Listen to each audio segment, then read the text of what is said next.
آپ سب پر سلامتی ہو۔ لاپتہ شاعر احمد فرہاد کا لکھا ہوا ہے۔ کہا گیا ہے سنا گیا ہے کوئی نہ بولے، زباں درازوں کو مشورہ ہے کوئی نہ بولے،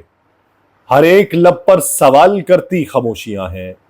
بس ایک ڈر ہے جو بولتا ہے کوئی نہ بولے، عجیب گونگی ہے چلی ہے کہ شہر بھر میں، جسے بھی ملتا ہوں کہہ رہا ہے کوئی نہ بولے، بنام مذہب بنام عطرت بنام حکمت، یہی بھلا ہے یہی بجا ہے کوئی نہ بولے، اب ایسے عالم میں بات کرنا ہے جیسے مرنا، سو سیدھا سادہ سا مشورہ ہے کوئی نہ بولے، کھلا ہوا ہے کہیں پہ دروازہ گفتگو کا اور اس کے اوپر لکھا ہوا ہے کوئی نہ بولے، خاموشیوں کی زباں میں کہتے چلو جو قصہ تمہیں پتا ہے مجھے پتا ہے کوئی نہ بولے، کئی زبانوں سے پوچھتے ہیں وہ عدل پرور، تم ہی بتاؤ کسے کہا ہے کوئی نہ بولے، یہ چپ ہمارے نصاب کا لازمی سبق ہے، ازل سے ہم نے یہی پڑھا ہے کوئی نہ بولے، عجیب لکنت پسند حاکم سے واسطہ ہے، جو چاہتا ہے جو سوچتا ہے کوئی نہ بولے۔ میں یاسر رشید ہوں اور آپ میرا وی لاگ دیکھ رہے ہیں۔ ناظرین،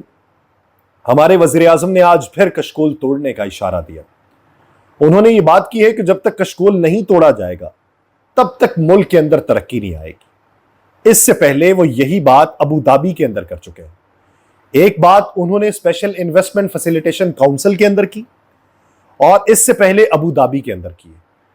ہمیں یہ معلوم نہیں پڑتا کہ کیا ہم اندھے ہیں، بہرے ہیں، گونگے ہیں، ان پڑھ ہیں، جاہل ہیں، منطق کو سمجھتے نہیں ہیں، مصلحت کا معلوم نہیں ہے، علم اور گفتگو کا کوئی اندازہ نہیں ہے۔ کیا ہم یہ ہیں؟ تو پھر بجا آپ نے جو بات کی وہ ٹھیک ہوگی۔ لیکن اگر ہمیں یہ معلوم پڑے کہ آئی ایم ایف کی ٹیم کے سامنے آپ دو زانو بیٹھ کے گڑ گڑا کے ان سے پیسوں کی طلبی کی فریادیں کر رہے ہیں تو ہمیں معلوم نہیں پڑے گا۔ جب ہمیں یہ معلوم ہے کہ ہمارے بجٹ کی تشکیل آئی ایم ایف کی ڈیمانڈ کے اوپر ہوگی، آپ اس سے انکاری ہوں تو اس کا واضح ثبوت خیبر پختونخوا کا دیا جانے والا بجٹ ہے کہ جس کے اندر ہماری وفاقی حکومت کے وزراء یہ بات کرتے ہیں کہ یہ بجٹ جو ہے یہ آئی ایم ایف کے منافی ہے اور یہ ملکی سالمیت کے خلاف ہے۔ اگر آپ یہ بات کر رہے ہیں تو اس کا مطلب یہ کہ آنے والے دنوں کے اندر جو بجٹ تشکیل پائے گا اس میں آئی ایم ایف کی ہی دی ہوئی شرائط پہ عمل کرنا پڑے گا۔ اسی کے تناظر کے اندر کشکول آپ توڑنے کی باتیں کرتے ہیں اور دوسری طرف چائنا سے آپ درخواست کرتے ہیں کہ آپ کا جو قرضہ ہم نے واپس کرنا ہے اس میں مزید کچھ توسیع دے دی جائے۔ آئی ایم ایف سے ہم مزید قرضہ مانگ رہے ہیں، ورلڈ بینک سے بھی مانگیں گے،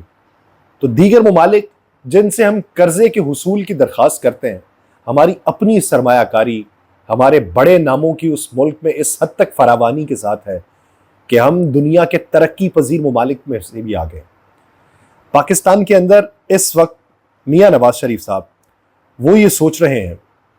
کہ وہ ملک بھر میں ایک نئی تحریک کا آغاز کریں گے۔ وہ شہر شہر جائیں گے، وہ جلسے جلوس کریں گے اور تحریک کو زندہ کرنے کی کوشش کریں گے۔ کون سی تحریک؟ حکومت وقت کے ہوتے ہوئے، یعنی پاکستان تحریک انصاف کا دور حکومت تھا اور پاکستان تحریک انصاف نے پبلک شو کرنے کا ارادہ کیا، یعنی اپنی پاور شو کرنے کا ارادہ کیا، تو پاکستان مسلم لیگ نون والے جو اس وقت اپوزیشن سے تعلق رکھتے تھے ان کا اس وقت بیانیہ یہ تھا کہ حکومت میں رہتے ہوئے کارکردگی دکھائی جاتی ہے، پاور شو نہیں کیا جاتا۔ تو اب سوال یہ ہے کہ میاں نواز شریف صاحب پاور شو کرنے کا جو ارادہ رکھتے ہیں مختلف شہروں میں، اس کے پیچھے منطق کیا ہے؟ کیونکہ گورنر پنجاب جو ہیں جن کا تعلق پاکستان پیپلز پارٹی سے ہے، انہوں نے یہ بات کی کہ میاں نواز شریف صاحب کو اب وہ اپنے ساتھ ہوئی زیادتیوں کا زیادہ تذکرہ نہیں کرنا چاہیے، کیونکہ ان زیادتیوں کا ازالہ ہو چکا ہے کہ ان کی جو بیٹی ہے وہ وزیر اعلیٰ پنجاب اور چھوٹا بھائی وزیر اعظم بن چکا ہے، تو اب وہ زیادتیوں کا تذکرہ کرنے کی بات نہیں بنتی۔ تو یعنی ازالہ ہونے کا مطلب کیا ہے؟ جنہوں نے زیادتیاں کی انہوں نے ازالہ کیا، یعنی اگر تو آپ یہ کہنا چاہتے ہیں تو پھر موجودہ حکومت کی سٹینڈنگ کے اوپر کوسچن مارک۔ پاکستان پیپلز پارٹی، ان کے سینئر رہنما چیئرمین سینٹ یوسف رضا گیلانی صاحب، انہوں نے یہ کہا ہے، یعنی وہ وکٹ کے دونوں طرف کس طریقے سے کھیلنا چاہتے ہیں، وہ یہ کہتے ہیں کہ پاکستان پیپلز پارٹی وفاقی حکومت کا حصہ بنے گی اگر اسے پراپر شیئر دیا جائے۔ اب پراپر شیئر کیا ہوتا ہے؟ یعنی جب حکومت بن رہی تھی تو آپ کو یہ لگتا تھا کہ ہماری اتنی وقت نہیں ہے، نہ ہماری پولیٹیکل سٹینڈنگ اتنی ہے، تو اس لیے ہمیں فیڈرل کیبنٹ کا حصہ نہیں بننا چاہیے۔ لیکن اب آپ آگے بات کرتے ہیں کہ اگر پراپر شیئر دیا جائے تو پھر ہم حکومت کا حصہ بنیں گے۔ تو پراپر شیئر جو ہے وہ کس بنیاد کے اوپر ہوگا؟ کیونکہ متناسب نمائندگی آپ کے مطابق ہوتی ہے، تو متناسب نمائندگی کا نہ ہونا، اس کے پیچھے وجوہات کیا ہیں؟ ابھی پاکستان تحریک انصاف کے ساتھ بھی back door diplomacy Pakistan Peoples Party کی جاری ہے، لیکن پاکستان تحریک انصاف کی طرف سے جو آنے والے دنوں میں تحریک کے آغاز سے لے کے تحریک میں روح پھونکنا اور پھر اس کو ہر شہر تک پہنچانا، اس کی جو حکمت عملی اپنائی گئی ہے، اس حکمت عملی میں وہ جو روح پوش لوگ ہیں، جن میں میاں اسلم اقبال صاحب ہیں، جن میں مراد سعید صاحب ہیں، جن میں اور بہت سے نام ہیں، اور کچھ نام ایسے کہ جو رفتہ رفتہ منظر عام پہ دوبارہ آئیں گے، وہ جنہوں نے خاموشی اختیار کر لی تھی، استحکام پاکستان پارٹی میں شمولیت کے لیے گئے لیکن پھر اس کے بعد خاموش ہو گئے، جن میں عمران اسماعیل صاحب، علی زیدی صاحب، فواد چودھری صاحب،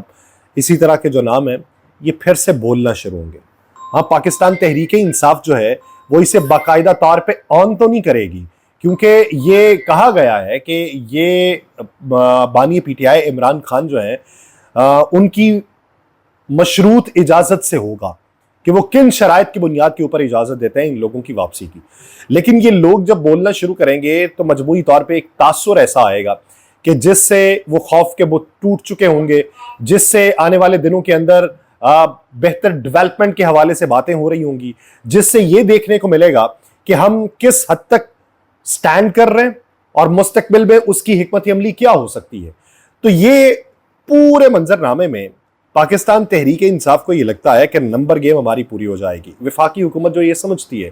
کہ ان کی نشستیں جو ہیں وہ اتنی نہیں ہیں جتنی یہ کلیم کرتے ہیں، یعنی اگر عذرداریوں کی بھی بات کی جائے، یہ کہتے ہیں ہماری 180 نشستیں ہیں، عذرداریاں جو ان کی ہیں وہ 68 کے قریب اس وقت پینڈنگ ہیں، تو پھر یہ کس طریقے سے، یعنی 83 نشستیں لے کے 68 نشستوں کے اوپر عذرداریاں ہوں تو 180 کس طریقے سے بنتی ہیں؟ تو اس کی توجیہ جو ہے میں نے پاکستان تحریک انصاف کے رہنماؤں سے جاننے کی کوشش کی، تو ان کا جواب یہ تھا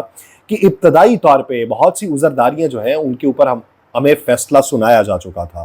اور اس پہ ہم دیگر فارم پہ جانے کی بجائے دیگر عذرداریوں کے اوپر زیادہ توجہ دے رہے ہیں، لیکن مجموعی طور کے اوپر ہماری 80 نشستیں ہیں۔ پھر وہ یہ بھی بات کرتے ہیں کہ پنجاب کے اندر حکومتی بینچز میں بیٹھے ہوئے لوگوں میں جو ہلچل ہے، اگر یہ کیسز کے اوپر فیصلہ ہونا شروع ہو گیا، جو کیسز اپیلیٹ ٹریبیونل کے سامنے ہیں، تو پھر حکومتی بینچز ہیں اس میں اکثریتی تعداد جو ہے وہ ہم لوگوں کی دکھائی دے گی۔ اب اس ضمن کے اندر ان کی تحریک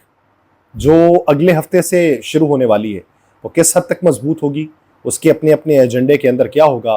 کتنے لوگوں کی اس کے اندر واپسی ہوگی، مولانا کو منا پائیں گے یا نہیں منا پائیں گے، پاکستان پیپلز پارٹی کے ساتھ رابطوں کا حال کیا رہے گا، اور وفاقی حکومت کتنی مشکل میں ہوگی، اس کا اندازہ لگانے کے لیے صرف 10 دن باقی ہیں۔